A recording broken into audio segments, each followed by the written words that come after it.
Black magic is just a myth for Owen Farrell. With the All Blacks in town, Saturday is the ultimate box office blockbuster of the Eddie Jones era, with last-minute tickets being flogged online for more than £2,000. Getty 3. Owen Farrell was the England hero, and almost villain, as he kicked England to glory over South Africa. Only South Africa, who the Red Rose fought their way past 12-11 at Twickenham on Saturday, have managed to beat New Zealand this year. That shock defeat on Kiwi soil remains their only black mark from 11 tests so far during a near-invincible 2018. And even though England have a patched-up team, formidable fly-half Farrell said, anyone can be beaten. I don't think any team is unbeatable. And they got beat not so long ago, didn't they? We know it's going to be a big test. They're the best team in the world, so it's going to be a massive challenge. But everybody loves playing against the best teams. 3. Eddie Jones takes his England side into the New Zealand clash in the hardest of their autumn internationals. Rugby fans all think the same thing as ex-England star-turned-pundit James Haskell gets lost for words on Sky Sports. We have to be excited for what's coming, but at the same time make sure we're ready for anything. The best team, the #1 team in the world, is coming. England defied the odds to fight to a dramatic and gutsy win against the Springboks. But they have not played Steve Hansen's World Cup winners in 4 years, and since then the All Blacks have taken their game to another stratosphere. At times the box bashing was simply the Farrell show, as Mr. England took on the meanest and nastiest side in the world almost on his own. But England will not be able to lean on him to win it for them alone against New Zealand. Getty 3. New Zealand have been in imperious form over the year, losing just once in 2018. The 27-year-old does have a good record against the Kiwis though. In his first crack against the All Blacks in 2012 he scored 17 points against Dan Carter and co. He beat them a second time with the Lions in Wellington last summer too, although that was proof that these modern-day monsters cannot be brought down single-handedly. And Boss Jones is more than aware of that, having faced them both as a player, in the 1980s, and as a coach.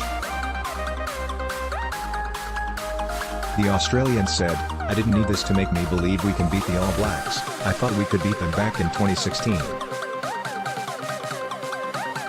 Nothing has changed. Ex-England star James Haskell explains why he appeared to have drunk 50 whiskies in hilarious Sky Sports appearance. They are the benchmark for world rugby.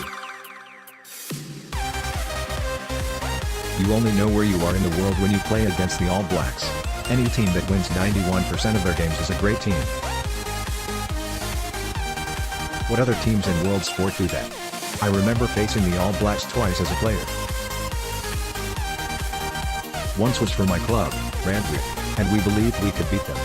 I think we got beaten 21-12, I think it's on YouTube. We had the smallest losing margin of any team on tour, including Australia, because we believed we could beat them. I played against them the next week, for New South Wales, and we got beaten 50-0. No one in that side believed they could beat them. You've got to believe you can beat them. You've got to understand where they're weak, understand where they're strong, and be disciplined in your game plan. New Zealand are going to be different. They're going to want to run the ball from everywhere, and they're going to want to put air on the ball. Most read in sport: do your worst. Stokes slams uneducated cavemen after abuse for not wearing poppy. McLean has a pop Stoke to quiz James McLean after attacking on fans over poppy abuse. Latest disgraceful monumatic subject to violent abuse after refusing to wear poppy for a Man United win. Did what a man would do. Footballer's killer acted after he saw him trying to rape wife. Future captain West Ham fence sets up GoFundMe page to pay for Declan Rice's new contract. Latest over the Rooney. Rooney hails England return, admitting 3 Lions was his greatest tire. Exclusive gig. Go Man United considering approaching hotel football to become face after traffic chaos. Lack desire. Henry blasts Monaco flops for refusing to play way he wants after Reims lost. South Africa were happy to play quite direct. They went down the tight channels, but New Zealand are going to play much looser, much freer. We're going to have to be a different team. Test match animal Benteo is ready to rip in two, and like Farrell, The England centre has experience of facing New Zealand with the Lions. The Worcester Warriors star said, "If you're going to say am I daunted by them? Then no, I'm not. We have to get out there and play with passion, be physical and have a real crack. Hopefully it's a tough arm wrestle of a match that tests our will and we see what we're about." They've won successive World Cups. It's awesome. They're an all-round team. They have skill, size and power and they always turn up and play with passion. We expect nothing different. Playing them with the Lions was a great experience, but this is a new game now.